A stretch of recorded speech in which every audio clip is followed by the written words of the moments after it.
দুটো রেসিপি তোমাদের কেমন লাগলো কমেন্টে অবশ্যই জানাবে।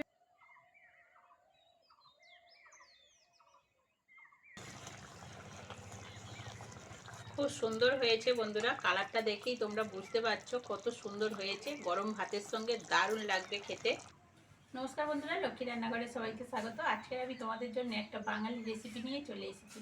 আজকে আমি তোমাদেরকে করে দেখাবো ডিম কারি। সঙ্গে থাকো, ভিডিওটা দেখতে থাকো। ভালো লাগলে অবশ্যই সাবস্ক্রাইব করো, আর ফেসবুক থেকে দেখলে ফেসবুক পেজটাকে ফলো করে দিও। এখানে দেখো ডিম কারির জন্য ডিম নিয়েছি, আর আছে মটরশুঁটি, টমেটো, আদা, রসুন, পেঁয়াজ, কাঁচা লঙ্কা। আর এখানে ডিম কারি শুধু ভালো লাগবে না, করলা আর আলু কেটে নিয়েছি ভাজা করবো বলে। চলো প্রথমে উনুনটা ধরিয়ে ডিম সিদ্ধটা বসিয়ে দিই।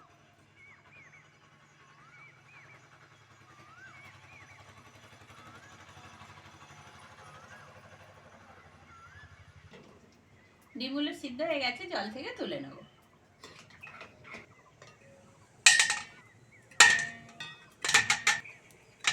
ডিম কটা ছাড়িয়ে নিয়েছি, এবার মাঝখান থেকে কেটে নেব।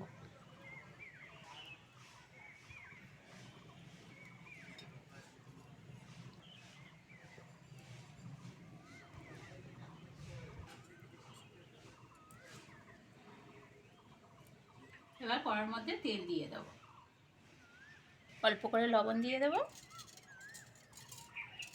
হলুদ, অল্প লঙ্কার গুঁড়ো।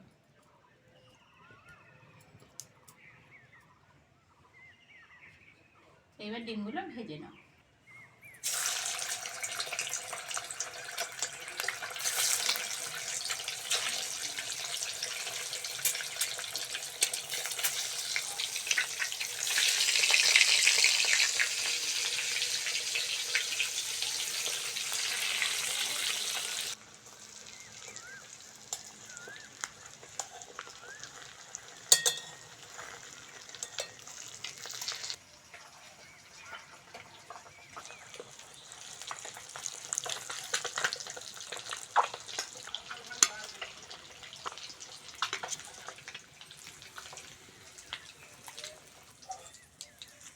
কেটে ধুয়ে রাখা করলাগুলো আর আলুটা ভেজে নেব।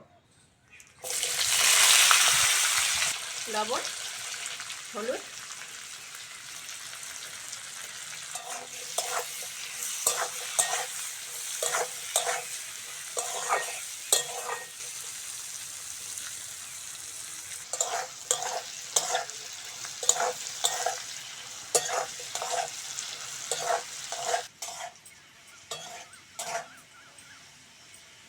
করলা আর আলু ভাজা হয়ে গেছে, তেল থেকে তুলে নেব।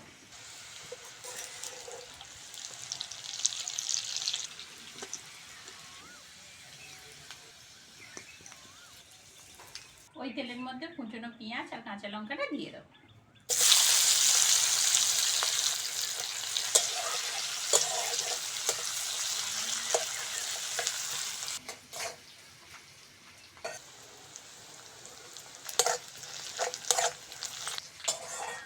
পেঁয়াজ আর কাঁচা লঙ্কাটা ভালো করে ভেজে নিয়েছি, এইবার অল্প করে জল দিয়ে দেবো। এইবার দিয়ে দেবো কুচনো টমেটো, মটরশুঁটি, আদা রসুন বাটা, লবণ, হলুদ, লঙ্কার গুঁড়ো। এবার মশলাটা ভালো করে কষে নেব।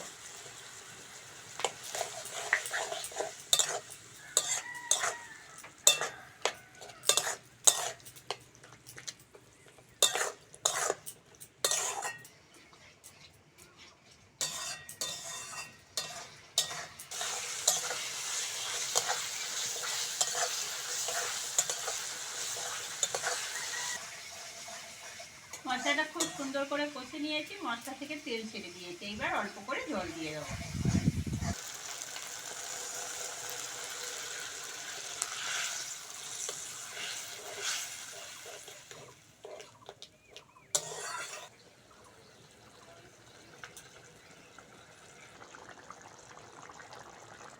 ঝোল ভালোভাবে ফুটে গেছে, ভেজে রাখা ডিমগুলো দিয়ে দেবো।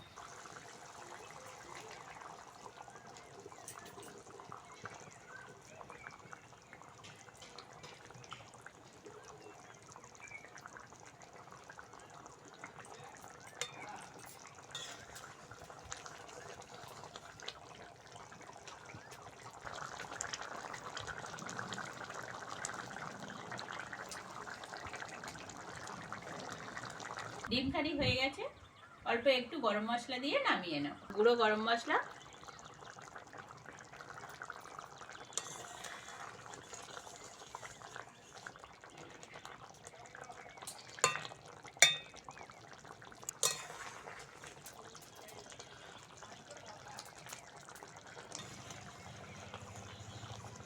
খুব সুন্দর হয়েছে বন্ধুরা। কালারটা দেখেই তোমরা বুঝতে পারছো কত সুন্দর হয়েছে। গরম ভাতের সঙ্গে দারুণ লাগবে খেতে। এই শীতকালের দিনে একবার এই রেসিপিটা করে খেয়ে দেখো, খুবই ভালো লাগে খেতে। রেসিপিটা হয়ে গেছে, নামিয়ে নেব। দুটো রেসিপি তোমাদের কেমন লাগলো কমেন্টে অবশ্যই জানাবে। আর আজকের আসি, পরের ভিডিওতে আবার দেখা হচ্ছে।